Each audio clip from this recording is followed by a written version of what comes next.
When Duke Dominic Ashford agreed to marry Lady Felicity Whitmore, a woman he had never met, he believed he was fulfilling his duty to unite two powerful houses.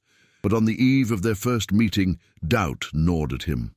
What if she were merely another fortune hunter, seduced by his title rather than the man beneath it? Determined to know the truth, he devised an audacious plan. He would enter his own estate disguised as a common groom, observe her unguarded, and learn what she truly desired. What he overheard in the stables one moonlit night would shatter every assumption he had made, and set into motion a reckoning that would change both their lives forever. If you're listening to this story, don't forget to click the like button, subscribe to the channel, and tell me in the comments which part of the world you're listening from. I want to know how far it has traveled. Lady Felicity Whitmore had always known her life was not entirely her own. Born into the illustrious Whitmore family during the height of the Regency era, she had been raised in the grand halls of Ashwood Park, a sprawling estate nestled in the rolling hills of Kent. Her childhood had been a tapestry of music lessons, embroidery, and carefully orchestrated social gatherings, each designed to mold her into the perfect, aristocratic bride. Her mother, the formidable Countess of Whitmore, had impressed upon her from the earliest age that a woman of her station had one paramount duty: to marry well and secure the family's legacy. Felicity had never questioned this path. It was as natural as the changing seasons, as inevitable as the morning sun. She had been taught to walk with grace, to speak with measured elegance, to smile demurely at suitors who came calling. Yet beneath the layers of silk and propriety, there lived a young woman who harbored secret dreams, dreams of a marriage built not on obligation, but on mutual respect and genuine affection. She read novels in the privacy of her chamber, stories of heroines who chose their own destinies, and she wondered if such a thing could ever be possible for her. When her father, the Earl of Whitmore, announced her betrothal to Duke Dominic Ashford, Felicity felt a mixture of resignation and curiosity. She had never met the Duke, though she had heard whispers of him in society, a man of considerable wealth and influence, owner of vast estates across England, and possessor of a title that commanded respect wherever he went. The match had been arranged between their fathers years ago, sealed with contracts and promises that neither Felicity nor the Duke had any say in. It was, by all accounts, a brilliant alliance. The Whitmores would gain the prestige of a connection to the Duke of Ashford, while the Duke would secure a bride of impeccable breeding and fortune. But what sort of man was he? Felicity had inquired discreetly among her acquaintances, but the reports were frustratingly vague. Some said he was stern and aloof, devoted entirely to the management of his estates. Others whispered that he was handsome but unapproachable, a man who valued duty above all else. None could speak to his character, his temperament, or whether he possessed even a shred of warmth. Felicity found herself imagining a cold, austere figure, much like the marble statues that lined the corridors of Ashwood Park. Beautiful, perhaps, but utterly lifeless. The weeks leading up to their first meeting were filled with preparations. Seamstresses came and went, creating gowns of the finest fabrics. Her mother supervised every detail, from the arrangement of her hair to the selection of her jewelry. "You must make an impeccable impression," the Countess insisted, her voice sharp with expectation. "The Duke is a man of discerning taste. He will expect perfection." Felicity nodded obediently, though a knot of anxiety tightened in her chest. Perfection. It was a word that had haunted her entire life. She practiced her curtsies until her legs ached, rehearsed polite conversation until the words felt hollow in her mouth. At night, she lay awake in her four-poster bed, staring at the embroidered canopy above her, and wondered if she would ever be more than a decorative object in her own marriage. The day finally arrived when she was to travel to Thornfield Manor, the Duke's principal seat in Derbyshire. The journey took 2 days by carriage, winding through the English countryside as autumn painted the landscape in shades of gold and crimson. Felicity watched the changing scenery through the window, her heart heavy with apprehension. Her mother accompanied her, offering a steady stream of reminders and admonishments. Remember to smile, but not too broadly. Speak only when spoken to. Display your accomplishments, but do not appear boastful. Thornfield Manor loomed into view as the carriage crested a hill. It was a magnificent structure, far grander than Ashwood Park, with its Gothic towers and sprawling gardens. Felicity's breath caught at the sight of it. This would be her home, her prison, her entire world. The carriage rolled to a stop before the main entrance, and a line of servants stood waiting to receive them. Among them was the Duke's steward, a dignified man named Mr. Pemberton, who greeted them with practiced courtesy. "His Grace sends his apologies," Mr. Pemberton explained as he escorted them into the grand hall. "He has been detained by urgent business on one of the northern estates. He will return within the week and looks forward to making your acquaintance, Lady Felicity." Felicity felt a curious mixture of relief and disappointment. Relief because it granted her a temporary reprieve from the inevitable scrutiny. Disappointment because the uncertainty would continue to gnaw at her. She was shown to her chambers, a suite of rooms decorated in shades of blue and cream, elegant but impersonal. As the servants unpacked her trunks, Felicity walked to the window and gazed out at the manicured gardens below. Somewhere beyond those hedges and flower beds, the Duke was conducting his business, unaware that his bride-to-be was already in residence, already wondering if he would ever see her as anything more than a duty to be fulfilled. That evening, as she dined with her mother in the formal dining room, Felicity made a decision. She would not sit idly in her chambers, waiting like a doll on a shelf. She would explore the estate, learn its rhythms, and perhaps discover something about the man she was meant to marry. The servants, she reasoned, would know him better than any society gossip. They saw him without the mask of formality, witnessed his true character in the small, unguarded moments of daily life. The following morning, Felicity rose early and dressed in a simple day gown, eschewing the elaborate ensembles her mother insisted upon. She slipped out of the manor before breakfast, drawn by the crisp autumn air and the promise of freedom, however fleeting.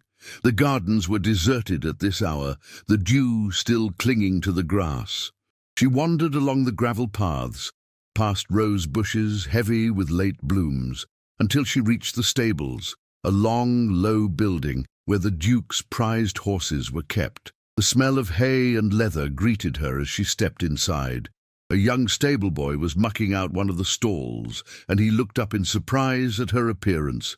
"Good morning, my lady," he stammered, hastily setting aside his pitchfork. "Good morning," Felicity replied with a warm smile. "I hope I am not intruding. I simply wished to see the horses." "Not at all, my lady. His Grace keeps some of the finest horses in England. Would you like me to show you?" Felicity nodded, grateful for the boy's friendly demeanor. As he led her down the row of stalls, pointing out the various mares and stallions, she felt a sense of ease she had not experienced in weeks. Here, away from the oppressive expectations of the manor, she could simply be herself. The horses nickered softly as she passed, and she reached out to stroke the velvet nose of a chestnut mare. "What is her name?" she asked. "Seraphina, my lady. She's His Grace's favorite. He rides her every morning when he's in residence."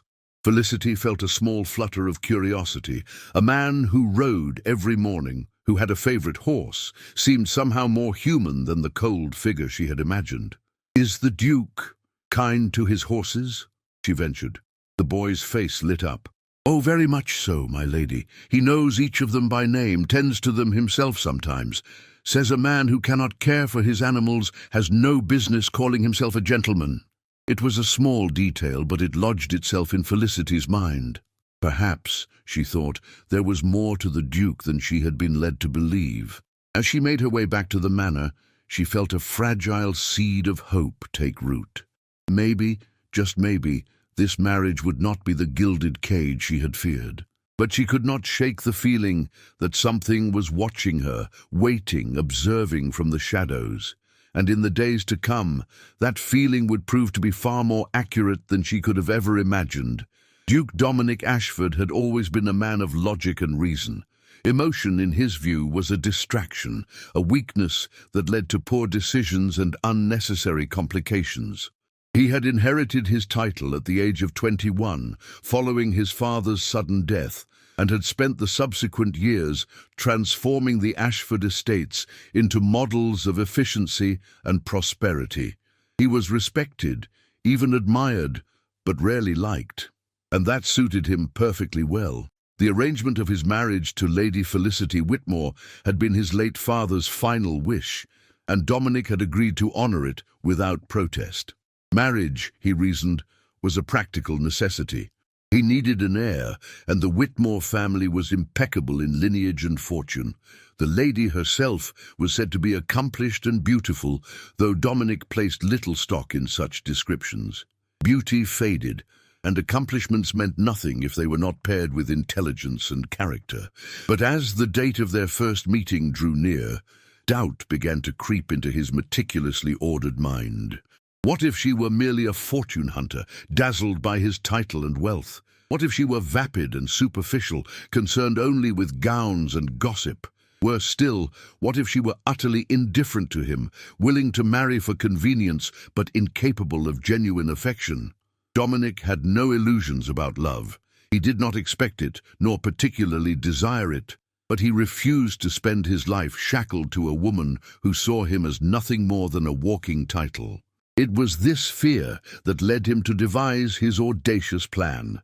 Rather than meet Lady Felicity as the Duke, surrounded by the trappings of formality and expectation, he would observe her in secret. He would disguise himself as a common groom, one of the many servants who worked in the stables, and watch her when she believed herself unobserved. Only then, he reasoned, would he see her true character. He shared his plan with no one, save his trusted valet, Mr. Hargrove, who had served the Ashford family for decades.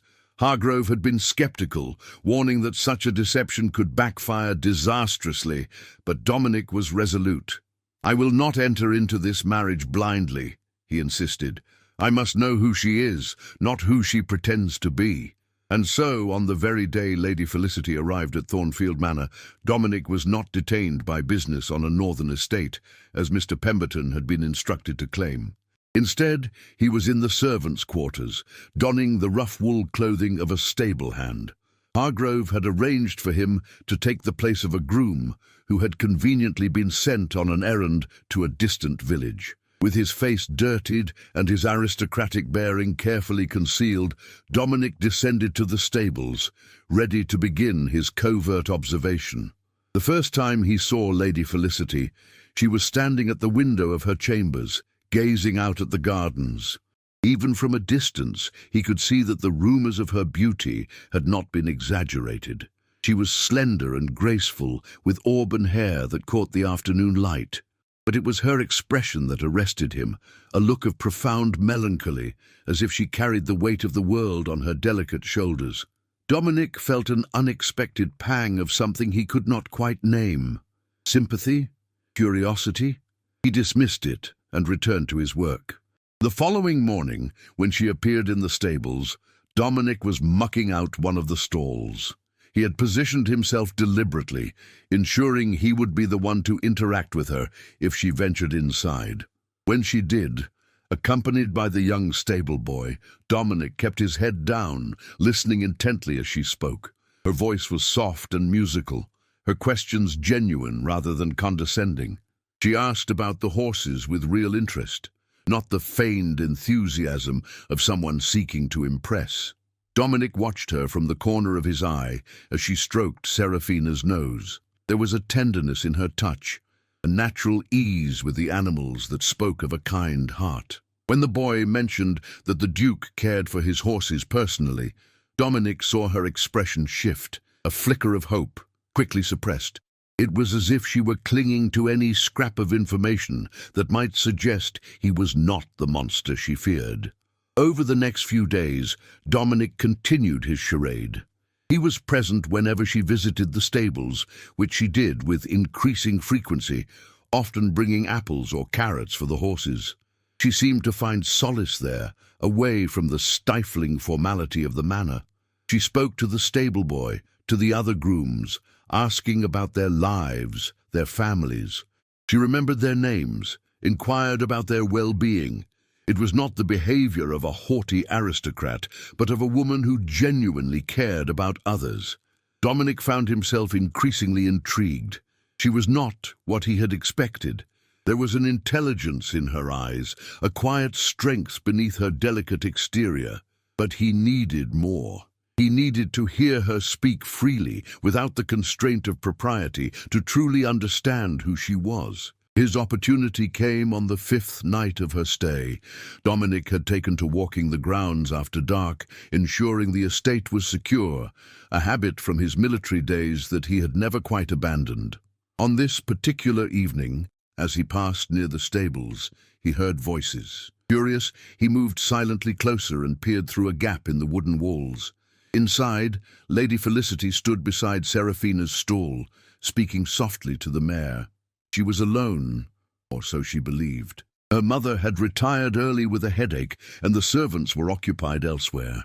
Dominic watched, transfixed, as she stroked the horse's neck and began to speak, her voice barely above a whisper. "I suppose I should be grateful," she murmured. "This is the life I was born to, after all. A grand estate, a titled husband, every material comfort I could desire. But oh, Seraphina, I am so very frightened. Frightened that he will be cold and indifferent, that I will spend the rest of my days as nothing more than an ornament in his home. I do not ask for love. I know that is too much to hope for. But I wish he might at least see me, truly see me. Not just the fortune and the family name." Dominic's breath caught in his chest. Her words struck him with the force of a blow. She was not a fortune hunter, not a vapid socialite. She was a woman trapped by the same chains of duty and expectation that bound him, yearning for the very thing he had thought impossible, a connection that transcended obligation. Felicity continued, her voice trembling slightly. "I have practiced my smiles and my curtsies until I feel like a puppet. I have memorized all the things I am supposed to say, the way I am supposed to be. But what if none of it matters? What if he takes one look at me and sees only what everyone else sees, a commodity to be acquired, a vessel for producing heirs? I do not want to be invisible in my own life, Seraphina.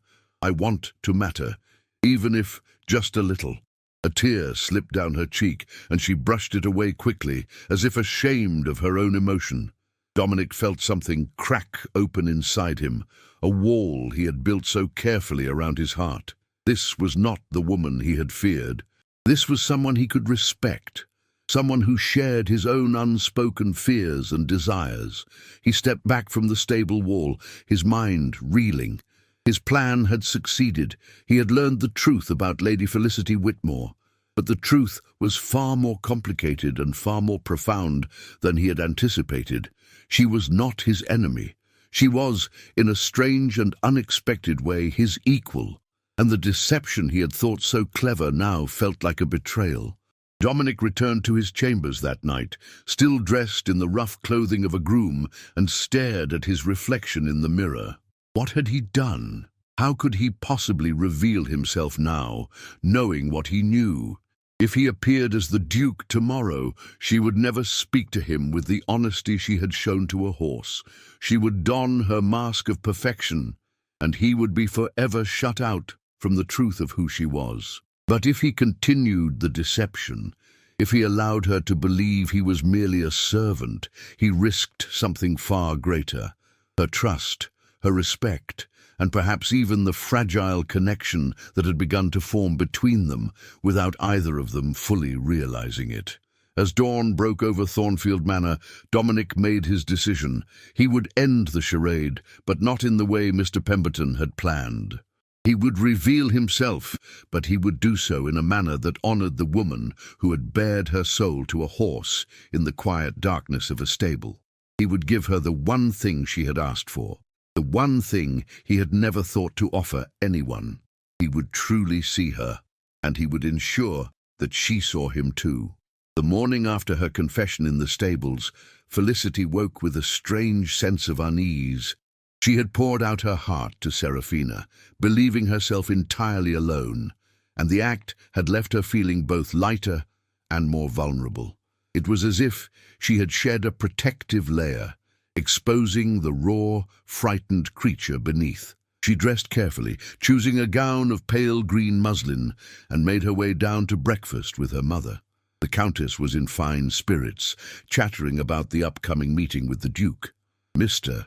Pemberton sent word that His Grace will return this very afternoon," she announced, her eyes gleaming with satisfaction. "You must be ready, Felicity. This is your moment to secure his favor." Felicity nodded mutely, pushing the food around her plate. She had no appetite, her stomach twisting with apprehension. In a few short hours, she would finally meet the man who would determine the course of her entire life. The thought was suffocating. Unable to bear the confines of the manor any longer, she excused herself and fled to the stables once more. It had become her sanctuary, the one place where she could breathe freely. As she entered the cool, shadowed interior, she was surprised to find a different groom tending to the horses, a tall, broad-shouldered man with dark hair and striking blue eyes. He looked up as she approached, and for a moment their gazes locked. There was something unsettling about his stare, an intensity that made her pulse quicken. "Good morning, my lady," he said, his voice low and measured. It was a cultivated voice, she realized with surprise, lacking the rough edges of the common servants. "Good morning," Felicity replied, feeling suddenly self-conscious. "I do not believe we have met. Are you new to Thornfield?" "In a manner of speaking," he said, a faint smile playing at the corners of his mouth. "I am Daniel, one of the grooms. I have been away, attending to business elsewhere on the estate." "I see." Felicity moved toward Serafina's stall, seeking the comfort of the mare's presence. The horse nickered softly, and Felicity stroked her neck, acutely aware of the groom's watchful eyes upon her. "You have a way with her," Daniel observed, stepping closer. "Serafina is not always so trusting of strangers. Perhaps she senses that I am as nervous as she is," Felicity said with a rueful smile. "I am to meet the Duke today, and I confess I am terrified." "Terrified?" Daniel's expression grew serious. "Why should you be terrified of your own betrothed?" Felicity hesitated, uncertain why she felt compelled to confide in this stranger. Perhaps it was the kindness in his eyes, or the fact that he was not part of the rigid hierarchy of the manor. "Because I do not know him," she admitted. "I do not know if he is kind or cruel, if he will value me for myself or merely for what I represent. I have been told all my life that my feelings do not matter, that duty is everything, but I cannot help wishing for something more." Daniel was silent for a long moment, and when he spoke his voice was gentle. "If I may be so bold, my lady, I believe the Duke is not the man you fear. He is complicated, certainly, guarded, but he is not cruel. And I think, if you give him a chance, you may find that he wishes for the same things you do." Felicity looked at him in surprise. "You speak as if you know him well." "I have served this household for some time," Daniel replied carefully. "I have seen His Grace in moments when he believed himself unobserved. He is not the cold, unfeeling man society believes him to be. He is simply afraid of being used, of being seen as nothing more than a title and a fortune. Rather like you, I imagine." Felicity felt tears prick at the corners of her eyes. "You are very kind to say so," she whispered. "I hope you are right."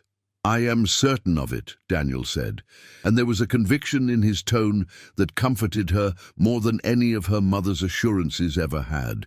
They stood together in companionable silence, the only sound the soft shuffling of the horses in their stalls. Felicity felt a strange connection to this groom, as if he understood her in a way no one else did. It was absurd, of course. He was a servant, and she was a lady. Their worlds were oceans apart, and yet, in this moment, none of that seemed to matter. "I should return to the manor," she said reluctantly. "My mother will be searching for me." "Of course, my lady." Daniel stepped back, inclining his head respectfully. "But before you go, may I offer one piece of advice?" "Please do." Be yourself," he said simply. "Do not hide behind the mask you have been taught to wear. The Duke will value your honesty far more than any pretense of perfection." Felicity felt her heart swell with gratitude. "Thank you, Daniel. You have given me courage when I had none." As she walked back to the manor, she found herself thinking about the groom's words. Be yourself. It was such a simple instruction, and yet it felt revolutionary. Could she truly cast aside the years of training, the endless lessons in propriety and restraint? Could she stand before the Duke and speak her mind, her heart, without fear of rejection? She did not know, but she was determined to try. That afternoon, the household was in a state of controlled chaos as word spread that the Duke had returned. Felicity was summoned to her chambers, where her mother and a team of maids fussed over her appearance with military precision. Her hair was arranged in an elaborate style, adorned with delicate combs. Her gown, a creation of ivory, silk and lace, was so heavily corseted that she could barely draw breath. She felt like a porcelain doll, beautiful and lifeless. When she was finally deemed acceptable, she was escorted to the drawing room, where the Duke awaited. Her mother remained at her side, a silent sentinel ensuring that Felicity did not disgrace the family. As they entered the elegantly appointed room, Felicity's eyes immediately sought out the figure standing by the fireplace, and her breath stopped. The Duke was tall and imposing, dressed impeccably in a dark coat and pristine cravat. His features were strong and aristocratic, his bearing one of absolute authority, but it was his eyes that held her transfixed, piercing blue eyes that seemed to see straight through her, eyes she had seen before. "Lady Felicity," he said, stepping forward and bowing, "I am Duke Dominic Ashford. It is a pleasure to finally make your acquaintance." Felicity sank into a curtsy, her mind reeling. It was impossible. The voice, the eyes, the way he held himself. It was Daniel, the groom from the stables. But how could that be? How could the Duke have been masquerading as a servant in his own household? She rose slowly, her legs trembling, and forced herself to meet his gaze. He was watching her intently, a question in his eyes, as if daring her to call him out. For a moment she was too stunned to speak, too overwhelmed by the implications of what she had just realized. He had heard her. That night in the stables, when she had confessed her fears to Serafina, he had been there. He had heard every word, every vulnerable admission. The knowledge sent a wave of humiliation crashing over her, followed swiftly by a surge of anger. He had deceived her, manipulated her into revealing herself while he remained hidden behind a false identity. But then she remembered his words, spoken as Daniel. He is simply afraid of being used, of being seen as nothing more than a title and a fortune, rather like you, I imagine. He had not been mocking her, he had been revealing himself in the only way he knew how. He had been as vulnerable as she, seeking the same truth. Felicity took a steadying breath and summoned every ounce of composure she possessed. "Your Grace," she said, her voice remarkably steady, "the pleasure is mine. I have heard much about you, though I confess none of it has prepared me for the reality." A flicker of something, relief, admiration, crossed the Duke's face. "I could say the same, Lady Felicity. You are not at all what I expected." "I hope that is not a disappointment," she replied, a hint of challenge in her tone. "On the contrary," he said softly, "it is the very opposite." The Countess, oblivious to the undercurrent of tension between them, clapped her hands together. "How wonderful! I can see you two will get along splendidly. Now, shall we take tea?" As they moved to sit, Felicity's mind raced. The Duke, Dominic, had gone to extraordinary lengths to know her true character. It was unorthodox, even shocking, but it was also strangely honorable. He had not wanted a marriage based on lies and pretense, any more than she did. And in disguising himself, he had given her the opportunity to be honest in a way she never could have been otherwise. Perhaps, she thought, This marriage would not be the prison she had feared. Perhaps against all odds, it would be something else entirely, a partnership built on mutual understanding and respect. The road ahead was uncertain, fraught with challenges and misunderstandings. But for the first time since her betrothal had been announced, Felicity felt a spark of genuine hope. And as she glanced at the Duke, at Dominic, she saw that same spark reflected in his eyes. They had both taken a leap of faith, risking everything for a chance at something real. Now the question was whether they had the courage to see it through. The days following Felicity's first formal meeting with the Duke were marked by a cautious dance of revelation and restraint. They took meals together, walked the gardens, and engaged in polite conversation under the ever-watchful eyes of the Countess and the household staff. To the outside observer, they were the picture of an ideal, aristocratic match. Gracious, reserved, and perfectly matched in breeding and fortune. But beneath the surface, a different story was unfolding. Dominic had expected Felicity to confront him about his deception, to demand an explanation or express her outrage. Instead, she had said nothing, choosing instead to observe him with the same careful scrutiny he had once turned upon her. It was disconcerting, this reversal of roles, and Dominic found himself increasingly unsettled by her silence. What was she thinking? Did she despise him for his duplicity? Or had she perhaps understood his motives in a way he had not dared hope? For her part, Felicity was grappling with a tumult of conflicting emotions. The initial shock and humiliation had given way to a reluctant understanding. The Duke had not set out to mock or manipulate her. He had been seeking the same truth she craved, but his methods had been invasive, a violation of her privacy that she could not entirely forgive. And yet she could not deny the strange intimacy that had formed between them as a result. He had seen her at her most vulnerable, and instead of retreating, he had chosen to reveal himself to her in turn. It was this complexity, this refusal to fit neatly into the categories of villain or hero, that fascinated her. One afternoon, as they strolled through the rose garden, Dominic finally broke the silence that had stretched between them for days.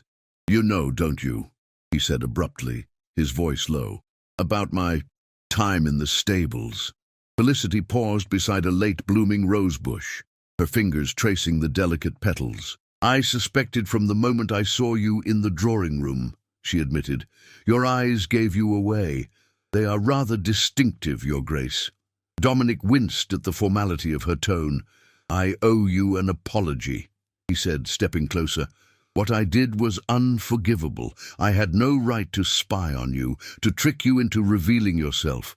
I told myself it was necessary, that I needed to know the truth. But the truth is, I was a coward.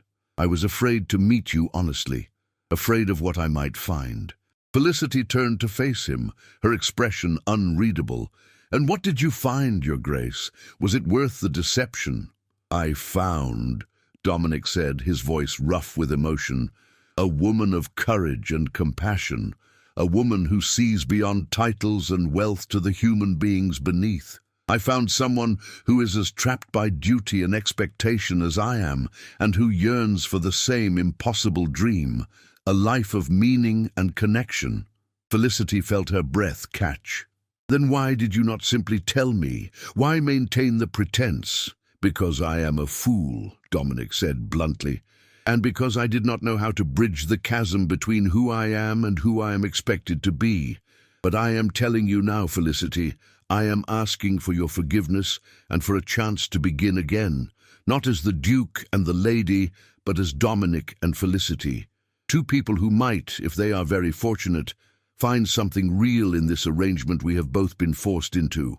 Felicity studied him for a long moment, her heart warring with her mind. He had hurt her, yes, but he had also given her a gift she had not known she needed, the assurance that she was seen, truly seen, for who she was. And that, she realized, was worth more than any apology. "Very well," she said at last, a small smile playing at her lips. "But if we are to begin again, you must promise me one thing. Anything. No more deceptions. No more masks. If this marriage is to be anything more than a transaction, it must be built on honesty. Dominic felt a weight lift from his shoulders. You have my word, he said solemnly. From this moment forward, I will be nothing but honest with you. Then I forgive you, Felicity said, extending her hand, and I would very much like to know the real Dominic Ashford. He took her hand, and for the first time, the touch felt like a promise rather than a formality. Over the following weeks, a tentative friendship blossomed between them. Dominic introduced Felicity to the workings of the estate, taking her on tours of the tenant farms and explaining the intricacies of land management. She, in turn, shared her love of literature and music, playing the pianoforte for him in the evenings and reading aloud from her favorite novels. They discovered shared passions and complementary strengths, and slowly the wall of formality between them began to crumble. But their burgeoning connection did not go unnoticed or unchallenged. Among the guests invited to Thornfield for a grand ball celebrating the betrothal was Lord Everett Stirling, a childhood friend of Dominic's and a man of considerable charm and ambition. Stirling had long coveted the influence that came with proximity to the Duke, and he had assumed, as had many others, that Dominic's marriage would be a cold, strategic arrangement. The sight of the Duke and his betrothed walking together, laughing in genuine enjoyment, filled him with a jealous resentment he could not quite suppress. "How domestic you've become, Ashford," Stirling remarked one evening as they stood in the library, brandy in hand. "One would almost think you had fallen in love with the chit." Dominic's jaw tightened. "Lady Felicity is to be my wife," he said evenly. "I fail to see why that should surprise anyone." "Oh, come now," Stirling said with a smirk. "We both know this was an arrangement between your fathers. You need not pretend affection for my sake. Unless, of course, she has bewitched you with her feminine wiles." "Careful, Stirling," Dominic warned, his voice dangerously quiet. "You are speaking of the future Duchess of Ashford." Stirling raised his hands in mock surrender. "No offence intended, old friend. I merely find it curious that you, of all people, would allow sentiment to cloud your judgment.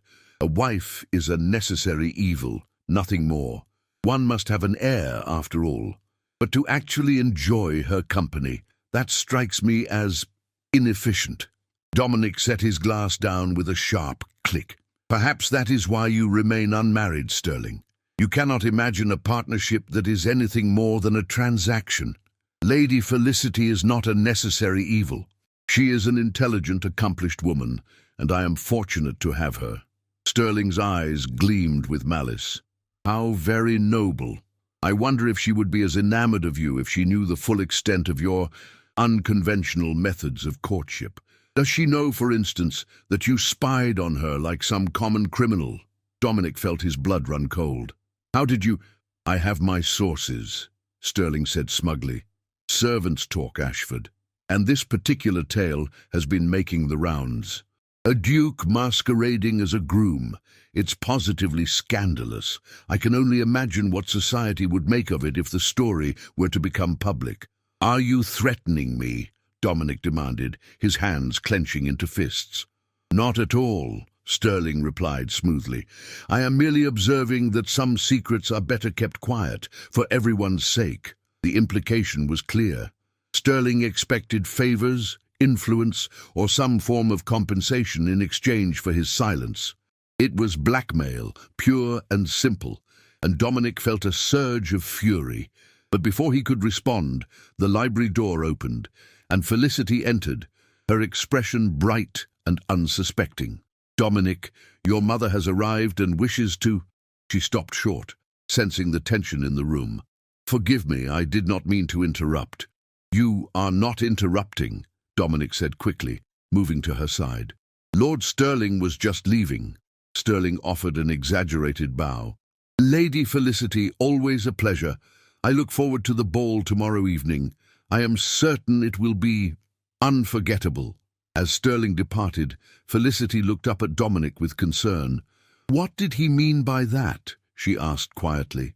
Dominic hesitated, torn between his promise of honesty and his desire to protect her from the ugliness of Sterling's threats. But he had given his word, and he would not break it. "He knows," he said simply, "about my time in the stables, and he intends to use that knowledge to his advantage." Felicity's eyes widened, but then, to Dominic's surprise, she squared her shoulders and lifted her chin. "Then we shall face it together," she said firmly. "I will not allow that man to manipulate you, or to cast a shadow over what we have built. If the truth must come out, then so be it. We have nothing to be ashamed of."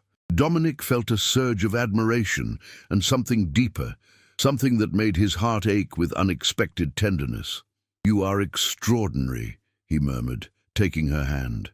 "I am practical," Felicity corrected with a small smile. "And I refuse to live in fear of society's judgment. We shall attend the ball, hold our heads high, and show them that we are united. Let Sterling do his worst. We will not be cowed." And in that moment, Dominic knew with absolute certainty that he had not merely found a suitable wife.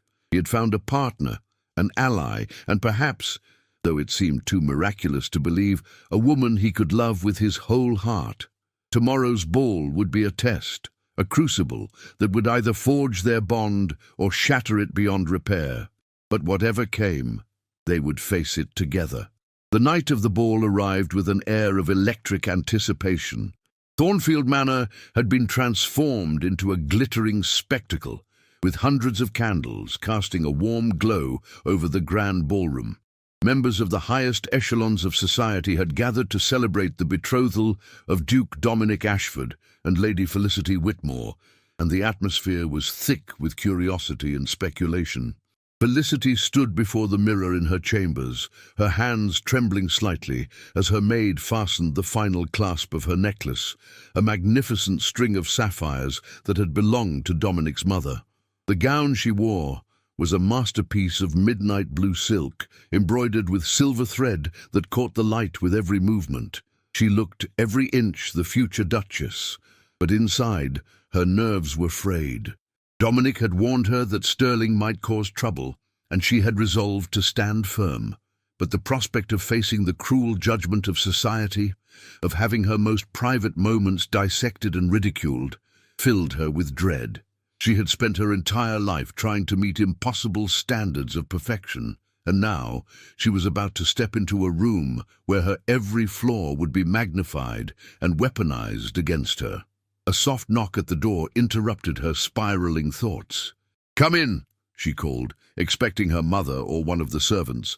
Instead, Dominic entered, resplendent in his formal attire. He closed the door behind him and crossed the room to stand beside her. "You look breathtaking," he said quietly, his eyes filled with warmth. "Thank you," Felicity murmured. "I confess, I am terrified." "As am I," Dominic admitted. "But we will face this together, just as you said. And no matter what happens, Felicity, I want you to know something." He took both of her hands in his grip warm and steady. "I have spent my entire life believing that emotions were a weakness, that allowing myself to care for someone would leave me vulnerable. But you have shown me that the opposite is true. It is in connection, in honesty, in allowing oneself to be seen, that true strength is found. You have given me that gift, and I am more grateful than I can express." Felicity felt tears prick at the corners of her eyes. "Dominic." "I am not finished," he said with a gentle smile. "I do not know if I am capable of the grand romantic gestures that novels speak of, but I want you to know that I see you, Felicity. I see your courage, your kindness, your intelligence, and I am honored to stand beside you, not as your superior or your master, but as your equal and your partner." A tear slipped down Felicity's cheek, and she did not bother to brush it away. "I see you too," she whispered, "and I am no longer afraid." "Beat." He leaned forward and pressed a gentle kiss to her forehead, a gesture so tender that it made her heart ache. "Then let us go down and show them what a true partnership looks like." The ballroom was a sea of glittering gowns and elegant coats as Dominic and Felicity made their entrance. All eyes turned to them, and a hush fell over the assembled guests. Felicity held her head high, her hand resting lightly on Dominic's arm, and together they descended the grand staircase. The evening proceeded with the expected formalities, dances, toasts, and polite conversation. Felicity found herself surrounded by ladies eager to ingratiate themselves, while Dominic was cornered by gentlemen seeking favor or influence. But throughout it all, they remained acutely aware of each other, their gazes meeting across the crowded room like silent reassurances. It was during the supper interval that Sterling made his move. He approached Felicity as she stood near the refreshment table, a glass of champagne in hand, and offered a bow that was just a shade too familiar. "Lady Felicity, how radiant you look this evening. The Duke is a fortunate man indeed." "Thank you, Lord Sterling," Felicity replied coolly, sensing the malice beneath his honeyed words. "I must confess, I find your betrothal quite fascinating," Sterling continued, his voice pitched just loud enough to draw the attention of nearby guests. "One hears the most extraordinary stories about how it all came to pass, tales of disguises and secret observations. Quite the scandal, if true." Felicity felt a chill run down her spine, but she kept her expression serene. "I am afraid I do not follow, Lord Sterling. What are you implying?" Sterling's smile widened, revealing a predatory gleam in his eyes. "Oh, merely that the Duke is not quite the paragon of honor he presents himself to be. But then, I suppose you already know that. After all, you were the unwitting subject of his little experiment, were you not?" A murmur rippled through the guests within earshot, and Felicity felt the weight of their collective judgment pressing down upon her. This was the moment Sterling had been waiting for, the perfect opportunity to humiliate both her and Dominic before the entire ton. But Felicity had not come this far to be cowed by a petty, vindictive man. She set down her glass with deliberate care and turned to face Sterling, her voice clear and unwavering. "Lord Sterling, you are correct in one regard. The Duke did observe me before our formal introduction. And do you know what he saw? He saw a woman who values honesty over pretense, who cares for the well-being of others, and who refuses to be defined solely by her title and fortune. Just as I saw in him a man who is willing to question convention, to seek truth rather than accept easy lies, and to honor his commitments with integrity."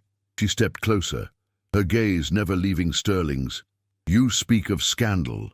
But the only scandal I see here is a man who would use private matters to advance his own petty ambitions. The Duke and I have nothing to hide, no secrets that shame us. Our courtship may have been unconventional, but it has been rooted in mutual respect and a shared desire for an honest partnership. Can you say the same of your own relationships, Lord Sterling? Or do you surround yourself only with those who can be manipulated and used?"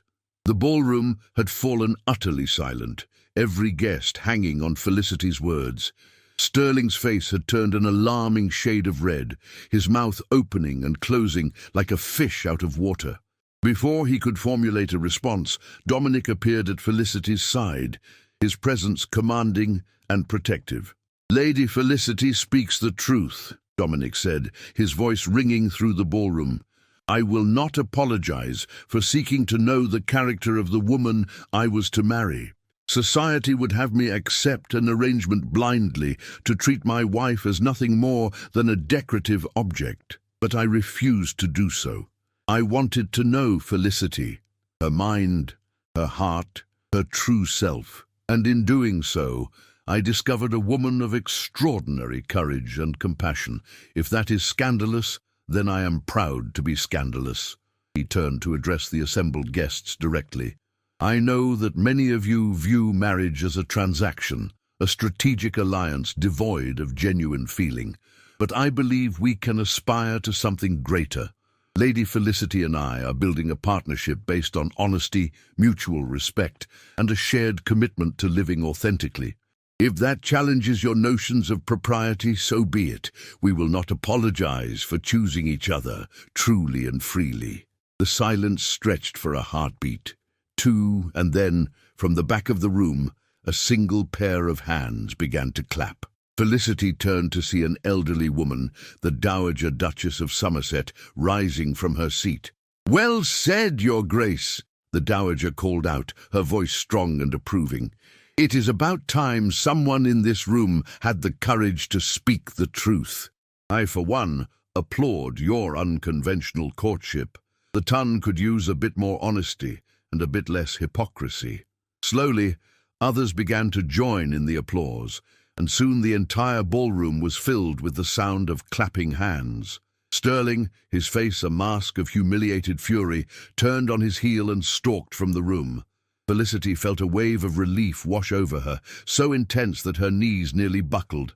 Dominic steadied her, his arm slipping around her waist. "You were magnificent," he murmured, his voice filled with admiration. "We were magnificent," Felicity corrected, leaning into his warmth.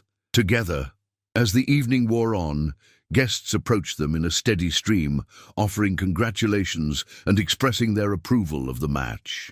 The scandal Sterling had hoped to create had instead become a triumph, a bold declaration that challenged the rigid conventions of Regency society. But more importantly, it had solidified the bond between Dominic and Felicity. They had faced their greatest test and emerged not just unscathed, but stronger. They had chosen each other, publicly and irrevocably, and in doing so, they had laid the foundation for a marriage built on something far more enduring than duty or obligation.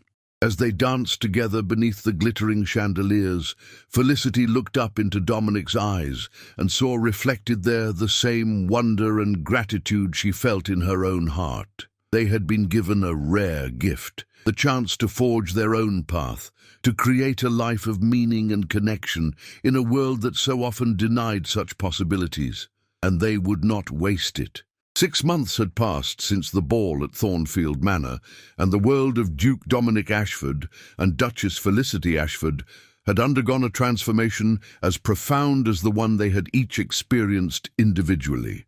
They had married in a quiet ceremony, attended only by close family and friends, eschewing the grand spectacle that society had expected.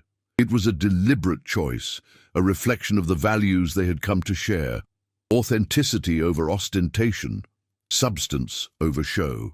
The Dowager Duchess of Somerset had attended, offering her blessing and a knowing smile, while the Countess of Whitmore had finally ceased her relentless campaign for perfection, grudgingly admitting that her daughter had chosen wisely. Now, as spring painted the Derbyshire countryside in vibrant shades of green and gold, Felicity stood in the library of Thornfield Manor, surrounded by maps and ledgers. She had taken an active role in the management of the estate, working alongside Dominic to implement progressive reforms that improved the lives of the tenant farmers. It was work that gave her a sense of purpose she had never known, and she threw herself into it with passion and determination. Dominic entered the library, his expression one of mingled exhaustion and satisfaction. He had just returned from a tour of the northern estates, where he had overseen the construction of new cottages and the establishment of a school for the tenant children. "I believe we have finally convinced old Mr. Patterson to try crop rotation," he announced, dropping into a chair beside her. "It took 3 hours of debate, but he has agreed to a trial." Felicity laughed, the sound light and genuine. "You are nothing if not persistent. I'm certain it will prove successful, and then the others will follow suit." "I hope so," Dominic said, reaching for her hand. "None of this would be possible without you, you know. Your ideas, your compassion, it has changed everything." Felicity squeezed his hand, her heart swelling with affection. "We are partners, remember? We change things together." They sat in comfortable silence for a moment, the afternoon sun streaming through the tall windows. It was in moments like these, Felicity reflected, that she felt most grateful for the strange, unconventional path that had brought them together. The man who had once disguised himself as a groom, driven by fear and mistrust, had become her confidant, her ally and her dearest friend, And somewhere along the way, without either of them quite realizing it, friendship had blossomed into something deeper, a love that was all the more precious because it had been freely chosen. "Have you heard from Lord Stirling?" Felicity asked, unable to suppress her curiosity. Dominic's expression darkened slightly. "He has retreated to his estate in Yorkshire. Rumour has it that his attempts to ingratiate himself with other members of the ton have been met with considerable skepticism. His reputation has suffered after the ball, and he has few allies left. I confess, I feel a measure of pity for him," Felicity said thoughtfully. "He is so consumed by ambition and jealousy that he cannot see the value of genuine connection." "Your compassion is one of the many reasons I love you," Dominic said softly, and Felicity felt her breath catch. They had spoken of affection, of partnership, of respect. But this was the first time either of them had spoken the word love aloud. Felicity turned to face him fully, her eyes searching his. "Do you mean that?" she whispered. "I do," Dominic said, his voice steady and sure. "I love you, Felicity. Not because you are beautiful or accomplished, or because you have proven yourself an invaluable partner in managing this estate.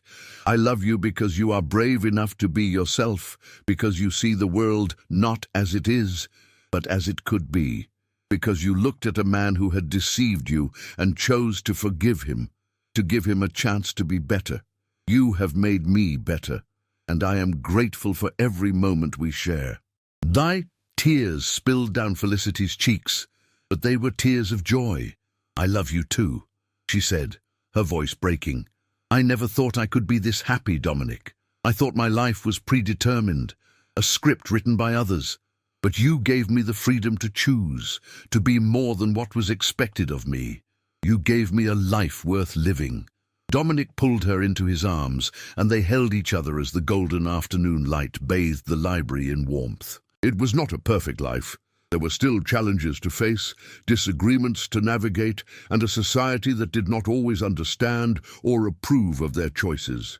But it was their life, built on honesty, mutual respect, and a love that had grown from the most unlikely of beginnings. As summer approached, Felicity discovered that she was with child, and the news filled the household with quiet joy. Dominic was at turns elated and terrified, fussing over her with a tenderness that made her laugh and reassured her that he would be a devoted father. One afternoon, as they walked through the gardens together, Felicity paused beside the stables, the very place where their story had truly begun. Serafina was grazing in the nearby paddock, her chestnut coat gleaming in the sunlight. "Do you ever regret it?" Felicity asked, glancing up at Dominic. "The way we began?" Dominic considered the question carefully. "I regret the deception," he said honestly. "I regret that I did not have the courage to meet you honestly from the start, but I do not regret what it taught me. That true connection requires vulnerability, that love cannot flourish in a garden of lies. If I had approached you as the Duke, surrounded by formality and expectation, I do not know if we would have ever truly seen each other. Perhaps we needed those first honest conversations," Felicity mused. "The ones where we were simply Felicity and Daniel, two people speaking without the weight of titles and duty." "Perhaps," Dominic agreed. "And perhaps that is the lesson we can pass on to our child, that it is not the circumstances of our birth or the expectations of society, but the choices we make and the honesty with which we live that define us." Felicity smiled, resting her hand on her still flat abdomen. "I like that lesson very much." They continued their walk hand in hand, their future stretching before them like the blooming gardens of Thornfield, full of possibility, nurtured by care, and rooted in the fertile soil of truth and love. Years later, when their story was told in drawing rooms and parlours across England, it would be spoken of as a scandalous tale. The Duke who posed as a groom, the lady who defied convention. But for Dominic and Felicity, it was simply their story, a testament to the transformative power of choosing each other, truly and freely, against all odds. They had bloomed where they were planted, Not because the soil was perfect, but because they had tended to it together, with honesty, courage, and an abiding love that grew stronger with each passing season. And in the end, that was the greatest triumph of all. Thank you so much for listening to this story. If you enjoyed it, please click the like button, subscribe to the channel, and share it with someone who loves a good historical romance. I'd also love to hear from you in the comments. What was your favorite moment? Which character resonated with you most? And don't forget to tell me where in the world you're listening from. Until next time, keep believing in the power of choosing your own path and finding love in the most unexpected places.